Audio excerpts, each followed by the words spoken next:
சூரா வாக்கியா.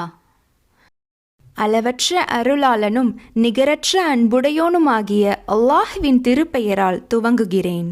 மாபெரும் நிகழ்ச்சியான இறுதி நாள் ஏற்பட்டால் அந்நிகழ்ச்சியை பொய்யாக்குவது எதுவும் இல்லை. அது தீயோரை தாழ்த்திவிடும், நல்லோரை உயர்த்திவிடும். பூமி நடுக்கத்தால் நடுக்கமடையச் செய்யும்போது, இன்னும் மலைகள் தூள் தூளாக ஆக்கப்படும் போது, பின்னர் அது பரப்பப்பட்ட புழுதி ஆகிவிடும். அப்போது நீங்களும் 3 பிரிவினர்களாகி விடுவீர்கள். முதலாம் அவர் வலது பாரிசத்தில் உள்ளோர். வலது பாரிசத்துக்காரர் யார் என்பதை அறிவீர்களா? இரண்டாம் அவர் இடது பாரிசத்தில் உள்ளோர். இடது பாரிசத்தில் உள்ளோர் யார் என அறிவீர்களா? மூன்றாம் அவர் நம்பிக்கையில் முந்தியவர்கள், மறுமையிலும் முந்தியவர்களே ஆவார்கள். இவர்கள் இறைவனுக்கு அண்மையில் ஆக்கப்பட்டவர்கள். இவர்கள் பாக்கியங்களுள்ள சுவனச்சோலைகளில் இருப்பர். முதலாம் அவரின் ஒரு பெருங்கூட்டத்தினரும் பின்னவர்களில் ஒரு சொற்ப தொகையினரும் பொன்னிழைகளால் ஆக்கப்பட்ட கட்டில்களின் மீது ஒருவரையொருவர் முன்னோக்கியவர்களாக அவற்றின் மீது சாய்ந்திருப்பார்கள். நிலையான இளமையுடைய இளைஞர்கள் இவர்கள் பணிக்காக சுற்றி கொண்டே இருப்பார்கள். தெளிந்த பானங்களால் நிரம்பிய கிண்ணங்களையும் கெண்டிகளையும் குவளைகளையும் கொண்டு அவர்களிடம் சுற்றி வருவார்கள். அப்பானங்களை பருகும் அவர்கள் அவற்றினால் தலைநோய்க்காலாக மாட்டார்கள், மதிமயங்கவும் மாட்டார்கள்.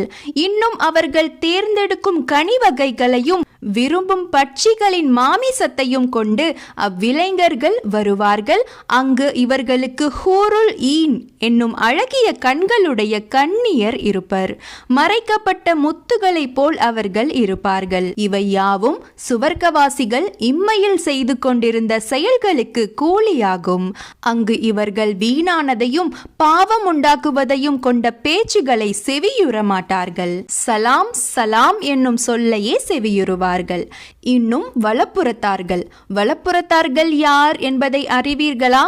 அவர்கள் முள்ளில்லாத இலந்தை மரத்தின் கீழும் நுனி முதல் அடிவரை குலை குலையாக பழங்களுடைய வாழை மரத்தின் கீழும் இன்னும் நீண்ட நிழலிலும் சதா ஒளித்தோடிக் கொண்டிருக்கும் நீரின் அருகிலும் ஏராளமான கனிவகைகளின் மத்தியிலும் அவை அற்றுப்போகாதவை, உண்ண தடுக்கப்படாதவை, மேலும் உன்னதமான விரிப்புகளில் அமர்ந்திருப்பர். நிச்சயமாக ஹூருல் ஈன் என்னும் பெண்களை புதிய படைப்பாக நாம் உண்டாக்கி அப்பெண்களை கன்னிகளாகவும் தம் துணைவர் மீது பாசமுடையோராகவும் சம வயதினராகவும் வலப்புறத்தோருக்காக ஆக்கி வைத்துள்ளோம். முன்னுள்ளோரில் ஒரு கூட்டமும் பின்னுள்ளோரில் ஒரு கூட்டமும் வலப்புறத்தோராக இருப்பார்கள். இடது பாரிசத்தில் உள்ளவர்களோ, இடது பாரிசத்தில் உள்ளவர்கள் யார் என்று அறிவீர்களா? அவர்கள் கொடிய அனல் காற்றிலும் கொதிக்கும் நீரிலும் அடர்ந்த இருண்ட புகையின் நிழலிலும் இருப்பார்கள். அங்கு குளிர்ச்சியும் இல்லை, நலமும் இல்லை.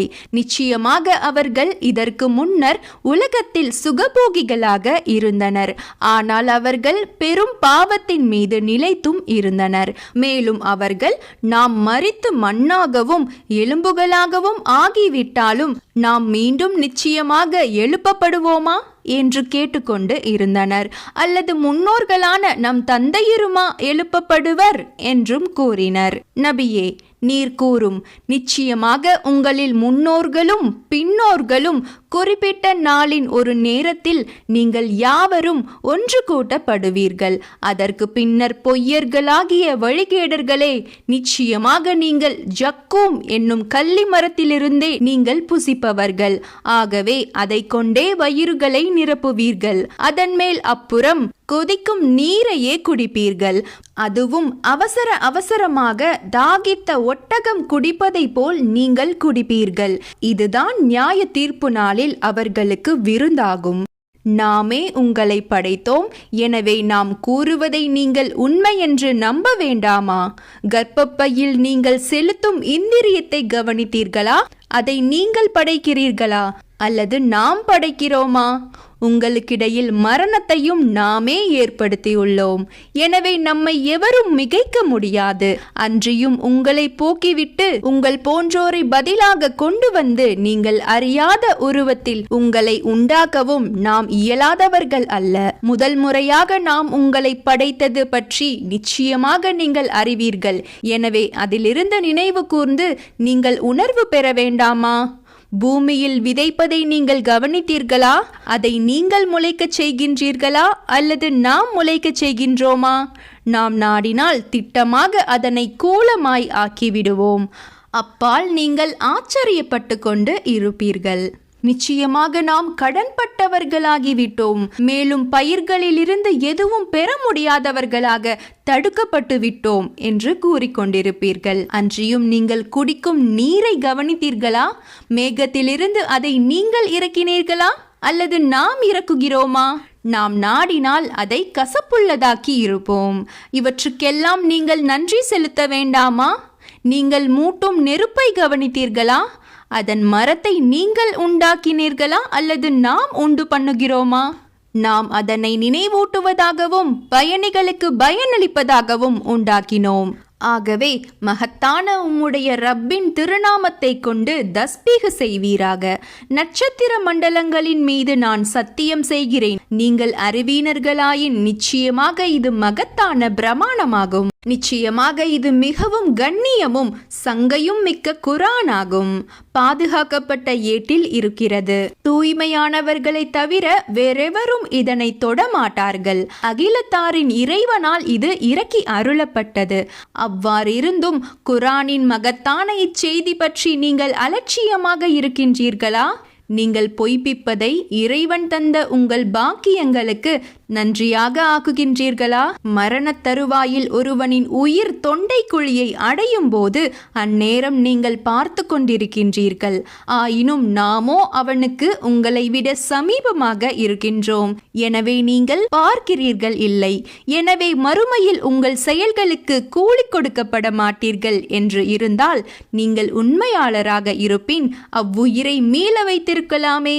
இறந்தவர் இறைவனுக்கு நெருக்கமானவர்களில் நின்றும் இருப்பாராயின் அவருக்கு சுகமும் நல்லுணவும் இன்னும் பாக்கியமுள்ள சுவர்க்கமும் உண்டு. அன்றியும் அவர் வலப்புறத் தோழராக இருந்தால் வலப்புறத்தாரே உங்களுக்கு சலாம் உண்டாவதாக என்று கூறப்படும். ஆனால் அவன் வழிகெட்டு பொய்யாக்குவோரில் ஒருவனாக இருந்தால் கொதிக்கும் நீரே அவனுக்கு விருந்தாகும். நரக நெருப்பில் தள்ளப்படுவது விருந்தாகும். நிச்சயமாக இதுதான் உறுதியான உண்மையாகும். எனவே நபியே, மகத்தான உம்முடைய இறைவனின் திருப்பெயரை கொண்டு தஸ்பீஹ் செய்வீராக.